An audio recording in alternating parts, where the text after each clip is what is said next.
প্রিয় শিক্ষার্থীরা, আশা করি সবাই ভালো থাকো কামনা করি। আমি আলমগীর হোসেন মজুমদার এমএসসি। আজকের গণিত ক্লাসে সবাইকে স্বাগতম।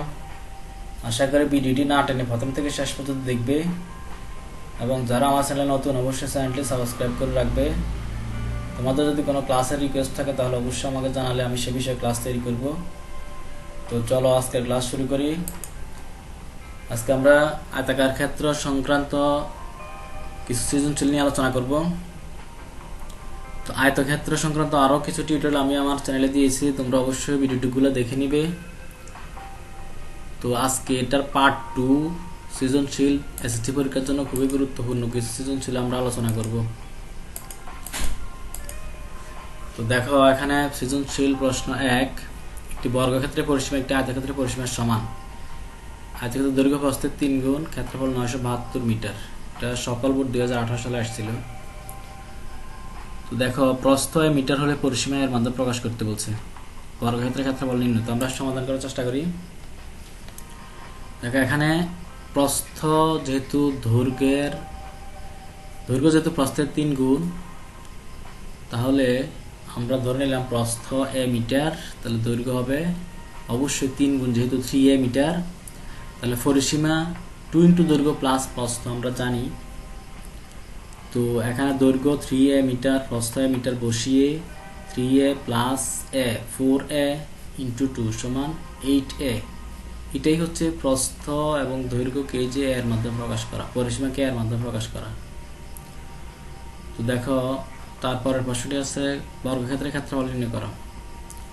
এখানে বর্গক্ষেত্রের কোনো তথ্য দেওয়া নাই, শুধু বলা আছে যে বর্গক্ষেত্রের পরিসীমা আয়তক্ষেত্রের পরিসীমার সমান। এক্ষেত্রে আয়তক্ষেত্রের দৈর্ঘ্য প্রস্থের 3 গুণ, ক্ষেত্রফল 972 মিটার দেওয়া আছে।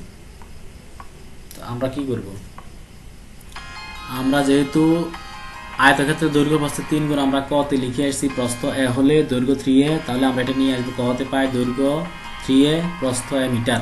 তাহলে ক্ষেত্রফল হবে দৈর্ঘ্য গুণন প্রস্থ আমরা জানি, তাহলে এটা গুণ করে নিলে 3a স্কয়ার। এই 3a স্কয়ার হচ্ছে আয়তক্ষেত্রের ক্ষেত্রফল। সে আয়তক্ষেত্রের ক্ষেত্রফল এখানে দেওয়া আছে 972 মিটার। তাহলে 972 মিটার এই ক্ষেত্রফল আর এই ক্ষেত্রফল সমান হবে।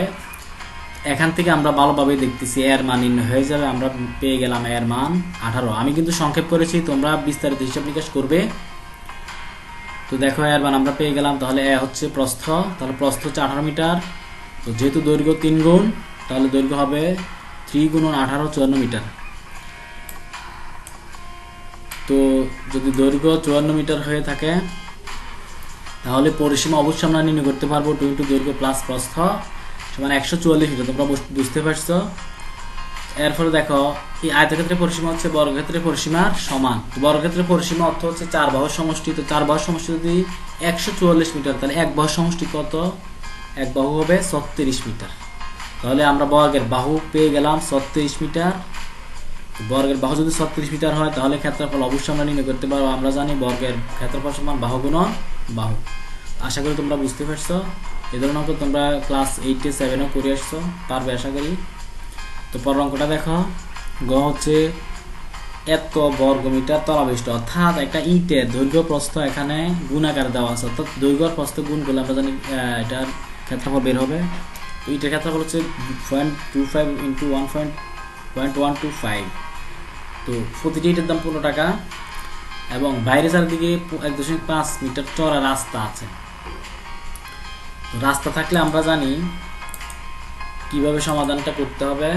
দেখো, এটা একটা আয়তাকার ক্ষেত্র। এইটা হচ্ছে আমার যে প্রশ্নে যে আয়তক্ষেত্র দেওয়া আছে, সে আয়তক্ষেত্র হচ্ছে এই কালো অংশ যেটা, এটার দৈর্ঘ্য আমরা পেয়েছিলাম 54 মিটার এবং প্রস্থ হচ্ছে 18 মিটার। এই যে দৈর্ঘ্য 54 মিটার, প্রস্থ 18 মিটার। বলছে বাইরে চারদিকে 1.5 মিটার চওড়া রাস্তা আছে। তাহলে আমরা জানি এদিকে 1.5 মিটার, এদিকে 1.5 মিটার, এদিকে 1.5 মিটার, এদিকে 1.5 মিটার। তাহলে এখন রাস্তা, এটা হচ্ছে রাস্তা, বাঁধের ক্ষেত্রফল ছিল এই ভিতরের অংশের ক্ষেত্রফল। এখন যেহেতু বাইরে রাস্তা, তাহলে রাস্তা সহ দৈর্ঘ্য হবে কি? আগে ছিল 54, এদিকে 1.5, এদিকে 1.5, টোটাল এই যে 2 ইন্টু 1.5 মিটার বেড়ে যাবে, তাহলে হবে 57 মিটার। অনুরূপভাবে প্রস্থ হচ্ছে আগে ছিল 18, এদিকে 1.5 মিটার, এদিকে 1.5 মিটার বেড়ে হবে 21 মিটার। তাহলে রাস্তা সহ ক্ষেত্রফল আমরা পেয়ে যাব এই যে রাস্তা সহ দৈর্ঘ্য প্লাস রাস্তা সহ প্রস্থ, তাহলে এই 57 গুণ 21 1197 বর্গ মিটার। তো রাস্তার ক্ষেত্রফল আমরা কিভাবে বের করবো তোমরা জানো। আয়তক্ষেত্রের ক্ষেত্রফলটি প্রশ্নের মধ্যে দেওয়াই আছে 972 মিটার, আর বাইরে রাস্তা আছে সেই রাস্তা সহ ক্ষেত্রফল অর্থাৎ এই সম্পূর্ণ বর্গক্ষেত্রের ক্ষেত্রফল, এই যে বড় আয়তক্ষেত্রের ক্ষেত্রফল হচ্ছে 1197 বর্গ মিটার, আর ছোট আয়তক্ষেত্রের ক্ষেত্রফল হচ্ছে 972 মিটার। তাহলে দুই ক্ষেত্রফল বিয়োগ করলে আমরা রাস্তার ক্ষেত্রফল পেয়ে যাব। তো রাস্তার ক্ষেত্রফল আমরা যেটা পাবো ঠিক ওই রাস্তাটার মধ্যে ইট বসাতে হবে। ইটের ক্ষেত্রফল কত ছিল? এইটা। ইটের ক্ষেত্রফল দ্বারা রাস্তার ক্ষেত্রফলকে ভাগ করলে ইটের সংখ্যা পাওয়া যাবে। ইটের ক্ষেত্রফল দ্বারা রাস্তার ক্ষেত্রফলকে ভাগ করলে ইটের সংখ্যা পাওয়া যাবে। এবং তুমি যদি যে কোনো একটা ক্ষেত্রে ইট বসাতে চাও, তো ইটের ক্ষেত্রফল কত আমরা জানি। ইটের ক্ষেত্রফল যেটা দেওয়া আছে এটাই। ইটের ক্ষেত্রফল আর রাস্তার ক্ষেত্রফল বা যে কোনো ক্ষেত্রের ক্ষেত্রফল দুই ক্ষেত্রফল ভাগ করলে ইটের সংখ্যা পাওয়া যাবে। আর প্রতিটি ইট যেহেতু 15 টাকা, তাহলে এই 15 দ্বারা গুণ করলে মোট টাকার পরিমাণটা আমরা পেয়ে যাব। আশা করি বুঝতে পারবে ইনশাল্লাহ। তোমরা আগে থেকে এইসব অঙ্কের সম্পর্কে ধারণা আছে। তো দেখো আমরা আরো একটি সৃজনশীল নিয়ে আলোচনা করব। একক কাজ তোমাদেরকে দেওয়া হলো, এটা একটি বর্গক্ষেত্রের পরিসীমা একটি আয়তক্ষেত্রের পরিসীমার সমান, আয়তক্ষেত্রের দৈর্ঘ্য প্রস্থের দ্বিগুণ, ক্ষেত্রফল এত। এটা চট্টগ্রাম বোর্ড 2015 সালে আসছে। প্রশ্নে বলছে আয়তক্ষেত্রের পরিসীমা নির্ণয়। তো আয়তক্ষেত্রের পরিসীমা নির্ণয় করতে হলে অবশ্যই দৈর্ঘ্য প্রস্থ লাগবে। দৈর্ঘ্য প্রস্থ যেহেতু দেওয়া নাই, আমরা এই যে দৈর্ঘ্য প্রস্থের দ্বিগুণ এটা ধরেই আমরা করতে হবে। দেখো একটু আগে আমরা যে অঙ্কটা করিয়েছিলাম এটার মধ্যে মিল আছে কিনা দেখো। অবশ্যই মিল আছে।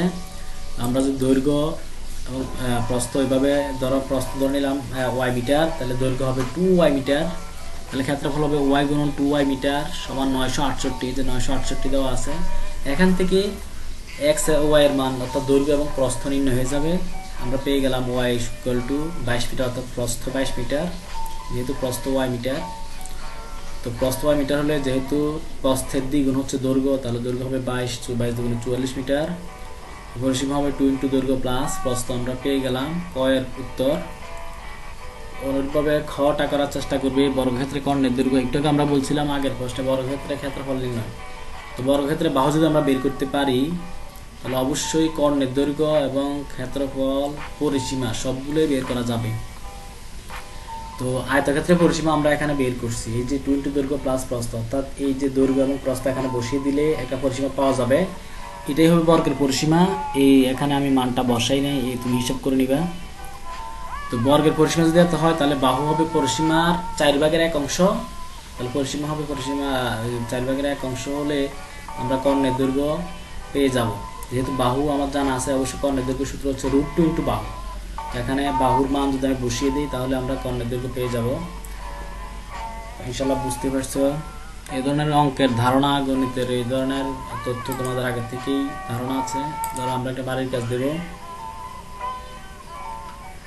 তো বাড়ির কাজটা দেখো, একটি বর্গক্ষেত্রের পরিসীমা একটি আয়তক্ষেত্রের পরিসীমার সমান, আয়তক্ষেত্রের দৈর্ঘ্য প্রস্থের 4 গুণ, রাস্তার ক্ষেত্রফল হচ্ছে 624 বর্গ মিটার, বর্গাকার জমির ভিতরে 4 মিটার চড়া রাস্তা আছে, প্রতি বর্গ মিটার গাছ লাগাতে 250 টাকা খরচ হয়। অর্থাৎ দেখো এখানে রাস্তার ক্ষেত্রফল দেওয়া আছে। তো রাস্তার ক্ষেত্রফল যদি দেওয়া থাকে, এখানে কিছুটা চেঞ্জ আছে। তো কতে দেখো একটি সমবাহু ত্রিভুজের চিত্র অঙ্কন করে ক্ষেত্রফল সূত্র। আমরা জানি সমবাহু ত্রিভুজের ক্ষেত্রফল সূত্র হচ্ছে √3/4 ইন্টু বাহু স্কয়ার।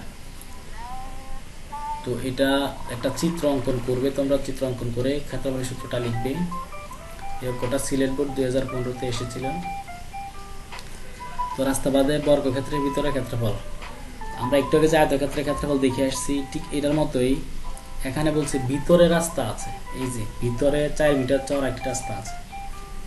আয়তক্ষেত্রের দৈর্ঘ্য প্রস্থের 4 গুণ। তো 4 গুণ হলে যদি প্রস্থ x মিটার হয়, দৈর্ঘ্য হবে 4x মিটার, পরিসীমা হবে 2 ইন্টু x প্লাস 4x সমান 10x মিটার। আশা করি বুঝতে পারছো।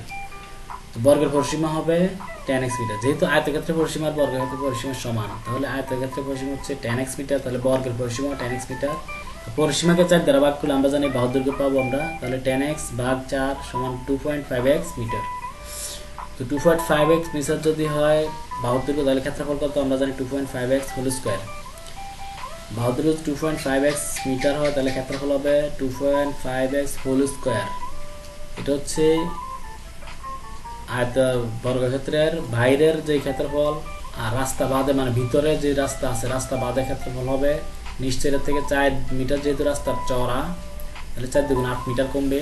2.5x - 4 × 2, তাহলে এটা হচ্ছে রাস্তা বাদ, অর্থাৎ এই যে এখানে বর্গ, রাস্তা বাদে বর্গ ক্ষেত্রের ভিতরের ক্ষেত্রফল, অর্থাৎ রাস্তা বাদে ক্ষেত্রফল বের করতে হচ্ছে, এটা হচ্ছে আমাদের রাস্তা বাদে ক্ষেত্রফল। তো যেহেতু এখানে আগের চেয়ে কিছুটা কমে গেছে, বাহুর দৈর্ঘ্যটা 4 দুগুণ 8 মিটার কমে গেছে, তাহলে এই ক্ষেত্রফলটা সবসময় কম হবে আর এই ক্ষেত্রফলটা বেশি হবে। তো এই দুই ক্ষেত্রফল বিয়োগ করলে আমরা পেয়ে যাব রাস্তার ক্ষেত্রফল। তাহলে দেখো এটা হচ্ছে বাইরের ক্ষেত্রফল, এটা হচ্ছে ভিতরের ক্ষেত্রফল, এই দুই ক্ষেত্রফল বিয়োগ করে আমরা পেয়ে যাবো রাস্তার ক্ষেত্রফল 624। এটাকে আমরা ক্যালকুলেশন করে আমরা এক্স এর মান বের করব।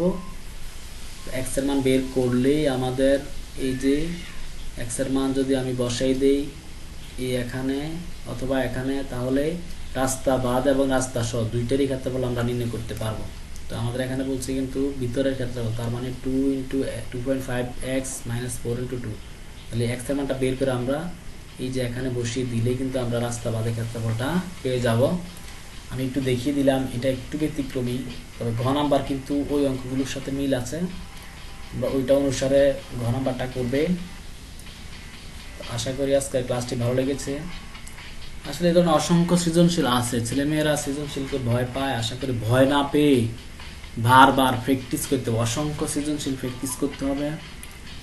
এরপরও যদি কোনো প্রশ্ন সমস্যা থাকে সেটা আমাকে শুধু একটু যদি রিকোয়েস্ট কমেন্ট বক্সে লেখো যে স্যার এই ধরনের অঙ্ক আমাদেরকে দেন, তাহলে আমি অবশ্যই এই ধরনের অঙ্ক নিয়ে পরবর্তীতে ক্লাস তৈরি করব। তো ক্লাসটি যদি ভালো লাগে থাকে অবশ্যই বন্ধুদের সাথে শেয়ার করবে এবং আমার চ্যানেলটির সাথে থাকবে। তো আজকে এই পর্যন্তই, দেখা হবে নতুন কোনো ভিডিও নিয়ে, সে ভালো থাকো।